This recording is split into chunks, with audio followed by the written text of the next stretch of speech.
मुलांना बरेच खेळ असतात आहे की नाही. माझेही नातवंड आहेत, तेही खेळतात, सापशिडी खेळतात, लुडो खेळतात, सारीपाट खेळतात. त्यांच्यासाठी सारीपाट मी स्वतः तयार केलेला आहे. सारीपाटही खेळतात ते आणि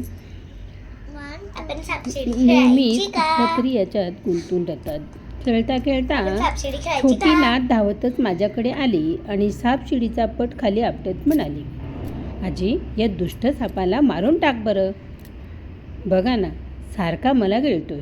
तिची बाल सुलभ तक्रार ऐकून हातातली काठी उगारत मी म्हणाली, थांब थोडं, आता त्या सापाला या काठीनं मारूनच टाकते. मी दिलेल्या आश्वासनामुळे नात निश्चिंत झाली आणि तिनं पुन्हा आपल्या खेळाकडे धूम ठोकली. आता माझ्यासमोर सापशिडीचा पट होता. का कुणास ठाऊक, पण त्याच्यावर लांबलचक साप उगाच माझ्याकडे बघून हसतोय असं मला वाटलं आणि माझ्या मनात एक प्रश्न डोकावून गेला. कुणी शोधून काढला असेल हा सापशिडीचा खेळ? मग मोबाईलवर नुकतंच डाउनलोड केलेला चॅट GPT ओपन केला आणि टाईप केलं, महोदय, कृपया सापशिडी अर्थात स्नेक अँड लॅडर या खेळासंबंधीची माहिती द्या. क्षणार्धात सापशिडी संबंधी खूप सारी माहिती माझ्या मोबाईलवर दिसू लागली आणि सगळ्यात शेवटी लिहिलं होतं, स्नॅक अँड लॅडर या खेळाचा शोध 13व्या शतकात भारतात लागला. बापरे, आता मात्र माझी उत्सुकता शिगेला पोचली आणि मी वेगवेगळे संदर्भ पाहू लागले. आश्चर्य म्हणजे वाचता वाचता असं लक्षात आलं की ज्याला आपण सापशिडी किंवा स्नेक अँड लॅडर म्हणतो त्या खेळाचा शोध 13व्या शतकात लागला हे खरं होतं.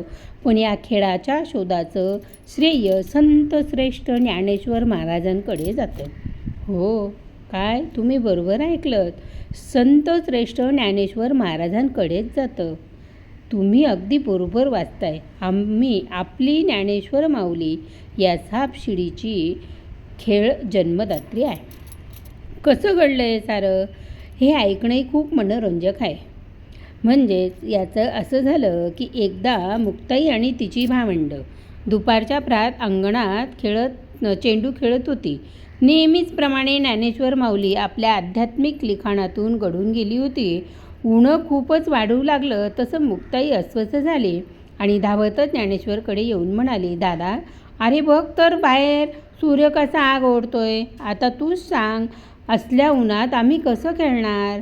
त्यापेक्षा तूच असं काहीतरी कर ना की ज्यामुळे आम्हा आपल्या घरातच खेळता येईल. आपल्या लाडक्या बहिणीचा हट्ट पुरवण्यासाठी काहीही करायला तयार असणारे ज्ञानेश्वर क्षणभर विचार करतात आणि एक नवीनच खेळ मांडून देतात. त्याचं नाव होतं साप आणि शिडी. कधीही कुठेही खेळता येणारा या साध्या सुध्या खेळात मानवी जीवनात संबंधी खूप काही सांगणारं तत्त्वज्ञान भरून राहिलं आहे. सापशिडीचा पट हा मुळात प्रत्येकाचा जीवनपट आहे. 20 बाय 20 इंच आकाराच्या या पटात 50 चौकोनी घरे असतात. पहिलं घर असं जन्माचं आणि शेवटचं घर असं मोक्षाचं. जीवनाचं सार्थक खऱ्या अर्थाने मोक्षातच असतं. या मध्यवर्ती कल्पनेवर या पटाची मांडणी केली आहे. या खेळात स्वतः तुम्ही साप आणि शिडी ही पात्र केंद्रस्थानी असता आणि तुम्ही प्रत्येक कवड्यांनी दिलेल्या दानाच्या अधीन असता.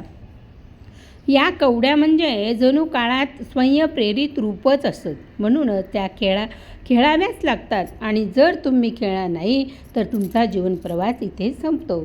जीवनातील विविध सुखांच्या वळणावर किंवा टप्प्यावर नेणाऱ्या प्रत्येक शिडीला ज्ञानदेवांनी वेगवेगळी नावं दिलेली आहेत.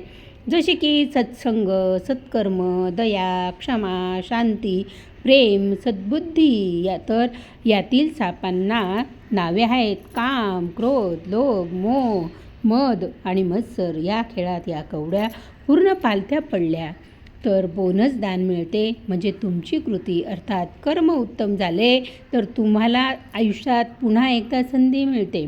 नेहमीच्या सापशिडीपेक्षा ज्ञानदेवांच्या सापशिडीत एक आगळंवेगळं वैशिष्ट्य म्हणजे ही सापशिडी चित्रांकित आहेच, परंतु शब्दांकितही आहे. म्हणजे सापशिडीच्या पटाला संलग्न असणाऱ्या दुसऱ्या पटावर कोणती कवडी कोणत्या घरात पडली तर नेमकं कसं वागावं यासंबंधी भावपूर्ण मार्गदर्शन अगदी सहज सुंदर ओव्यामधून केलेलं आढळतं.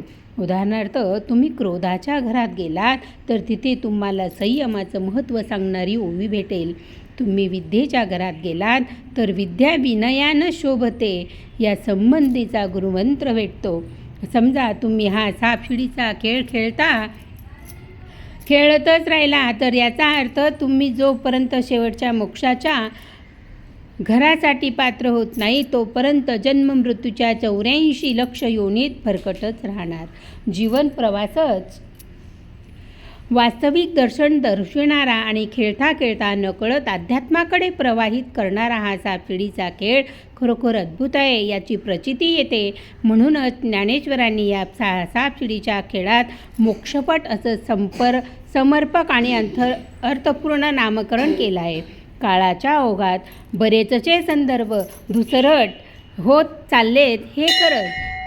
डॉक्टर एरिकट सँड यांचे एक विद्यार्थी सर जेकॉब हे मध्यम युगात काळात खेळले जाणारे खेळ या विषयावर संशोधन करत होते. त्यावेळी त्यांच्या ध्यानात आलं की भारतात 13व्या शतकात सर्वश्रेष्ठ ज्ञानेश्वर महाराज यांनी सापशिडी खेळाची निर्मिती केली. या संबंधीचा संदर्भ पुण्याच्या डेक्कन महाविद्यालयात आजही उपलब्ध आहे.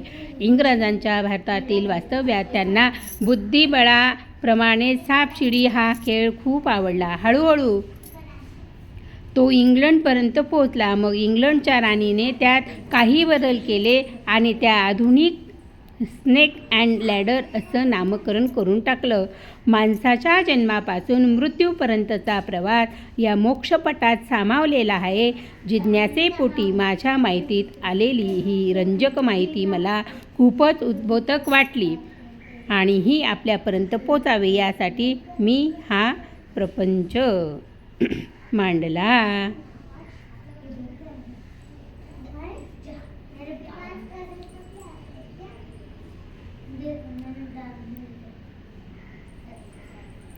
माझे नाव सौ प्रमिला रवींद्र ब्राह्मणकर. प्रमिला छंद प्रमिला ब्राह्मणकर. आवडल्यास लाईक करा, शेअर करा, सबस्क्राईब करा, सगळ्यांना सांगा पटकन. संस्कृती संस्कारांचा अनमोल ठेवा असणारे माहेरघर म्हणजे प्रमिला छंद.